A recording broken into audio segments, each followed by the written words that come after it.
shit's in the safe. Got me a spot out the way. Nigga just tryna be safe. Let's get to the sports talk. Complimentary things to say about Luka Doncic. We'll get to that in a minute, but first, let's take a look at his return to action. Bringing back since December 14th. Driving inside, testing that ankle. Let's see how it looks. Ooh, how about that? I'll tell you what, very well, Luka on us. If you can do that in your first game back, you could have been back a week ago. You did that for 17 years. Exactly. All right, here he is throwing up the lob to Dwight Powell. Bet he's glad to have Luka back. Yeah, honestly. Hitting the three. Look at that. He has it from range. He's got everything he wants. He does. Look at this. These type of passes are just special. They're You can just play different. with him and still play. Look at this. This pass dunks itself, right? Like it just dunks itself. Just jump. The ball will be there. All right, fourth quarter, Luka weaving his way through traffic, hitting the layup. Yeah, I'd say he looks all the way back. Luka, how did they not have Luka on Christmas Day? How did they not have I Luka agree on with that. Christmas Because Day? they heard he was going to be hurt and wasn't ready for it. No, that's not true. A little fork. You just see his playmaking ability. How much he made the guys around him so much better because the tension he brings when he steps on the floor and his passing is so crispy that the players sometimes don't be ready. Sometimes they do. Like, you don't know when he gonna pass it. Like, his passes are so clean that you really have to keep your hands up because that tension he gonna draw like 3-4 people. So you gonna have to be ready for behind the back pass or no look pass. Fantastic. Mavs held on to win.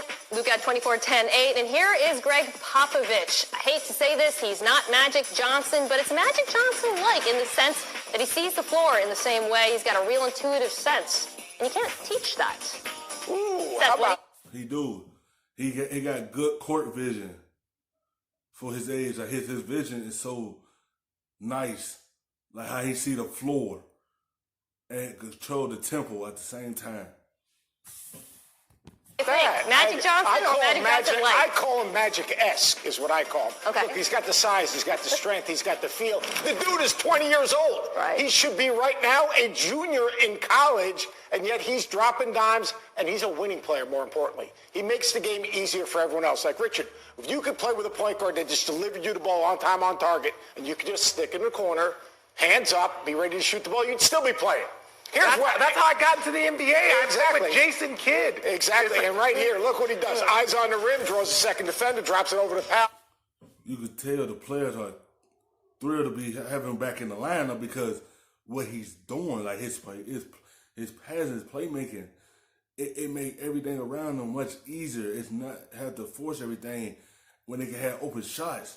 That's why guys sit in the corner because they know they'll be ready to shoot the basketball because they know what type of crowd he gonna draw when he drive to the basket. They know he gonna kick it out and dish it out to him.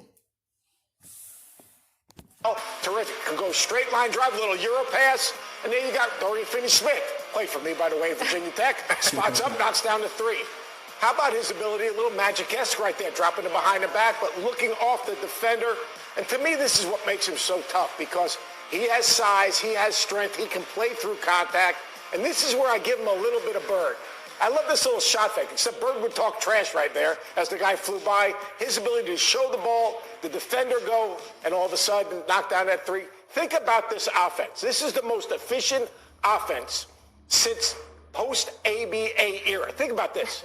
You're talking about the most efficient offense. Look at the other four. The other four, all four of those other teams, how about this? They went to the NBA Finals. That team's not going to the NBA Finals, though. I'm just making a comparison. It's great. I like the comparison because it shows you how talented they are and what. He just saying how the talented he is. He ain't saying they going to the finals. He just saying how this offense is playing through Luka. Like, they already had a schedule for a young team. They're capable of doing when you talk about Porzingis and the talent that Doncic has around him. But man, they are going to upset somebody in the second round. I think they can make it to a conference finals, but to say that they could beat the Lakers and Clippers. They're a defense away from that. They're a defense Let's away drill from down that. on Luka for a second, setting aside the team. Before he was injured, he was being talked about as a viable MVP contender. Do you think he's still in the race? I don't think he is. I think he can be mentioned. I think if he finishes the season strong, again, I know we're not even at.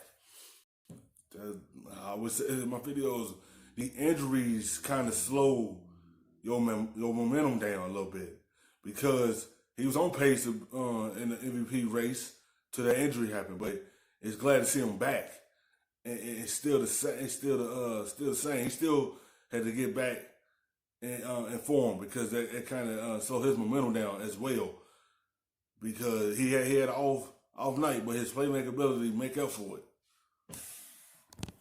Midway point. I think you can mention him in that conversation, but he's so far away from guys like, I would even say Anthony Davis, obviously Giannis, Bron. There are other guys in that mix that he has to catch up to. The first 30 games, though, yes, he was definitely one of the top 5 guys. The key to a great player is to make the game easier for others. He does that.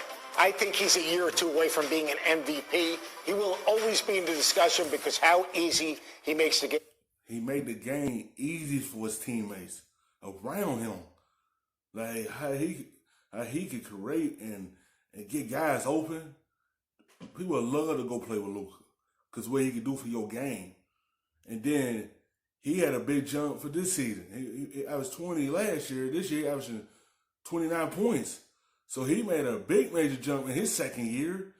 So he ain't gonna do nothing but get better and better as years to come. For others. He sees plays before they happen. That's the sign of greatness. That's why I say he's Magic-esque. Thank you for watching ESPN on YouTube. For more sports and analysis, download the ESPN app.